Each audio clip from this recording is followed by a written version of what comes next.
A health alert on the Treasure Coast. Look at that mess. Test results confirm what residents, businesses, and environmentalists fear. That algae is toxic to both people and pets. Right now, until further notice, Martin County health officials saying residents should not go into the water along the St. Lucie River. Environmentalists are blaming the algae bloom on all the polluted water being released from Lake Okeechobee. We're seeing signs like these, high bacteria levels. Tomorrow, algae warnings are coming up. The county telling people, stay out of the water. And that's the bloom right there. This covered our river for 4 months this summer.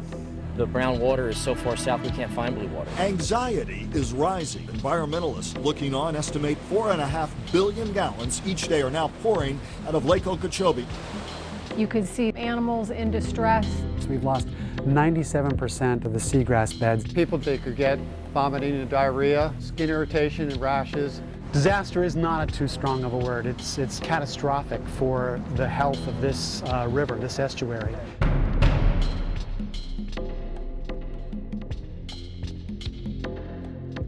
To the Point with Michael Williams. The locks are open again. The water from Lake Okeechobee is pouring into the St. Lucie River and then onto the estuary and Indian River Lagoon again. Are we looking at another year of toxic water on our Treasure Coast? When I heard the water was flowing out of Lake Okeechobee, I wasn't surprised. It's gonna happen year after year after year. We're dooming those communities and those estuaries to environmental and ecological disaster. It makes me feel weak. It makes me feel like I have no control over the destruction of my beautiful hometown. The community is outraged, and the community continues to be outraged every year or 2 years when we get these discharges from Lake Okeechobee. It's just devastating to our economy. It is an emergency.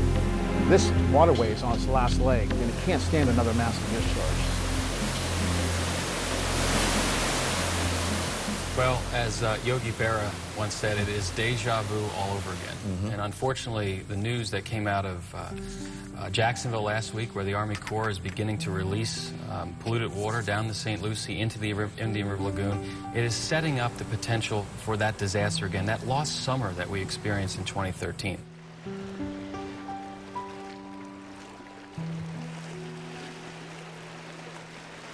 It doesn't have to be this way, and that's what saddens me.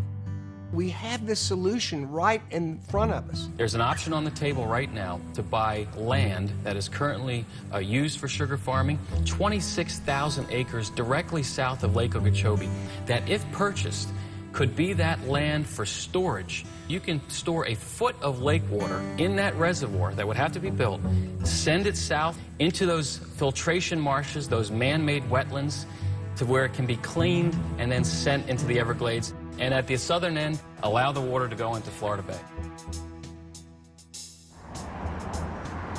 Last November, we passed Amendment 1 to make sure that we had a dedicated source of funding to tell the state of Florida and our elected officials, secure the land that's necessary to keep this the most beautiful state in the country.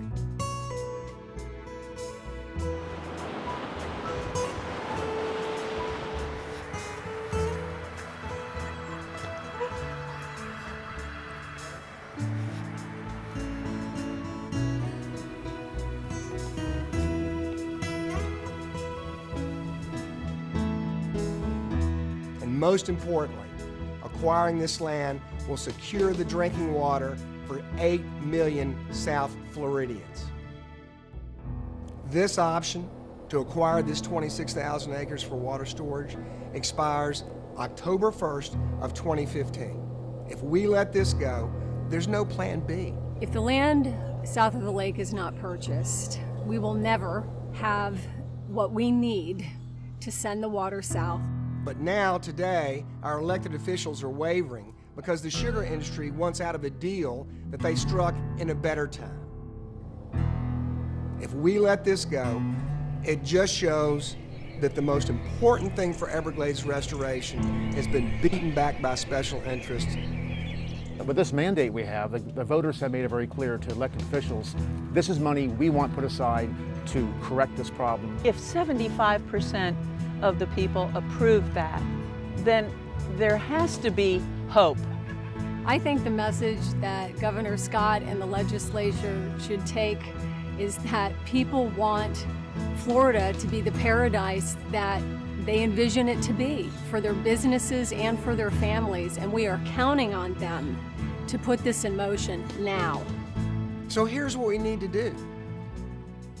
We're voters, we're taxpayers. Pick up the phone, call your legislator, write Rick Scott. If you got a relationship with him, you got to call Rick Scott.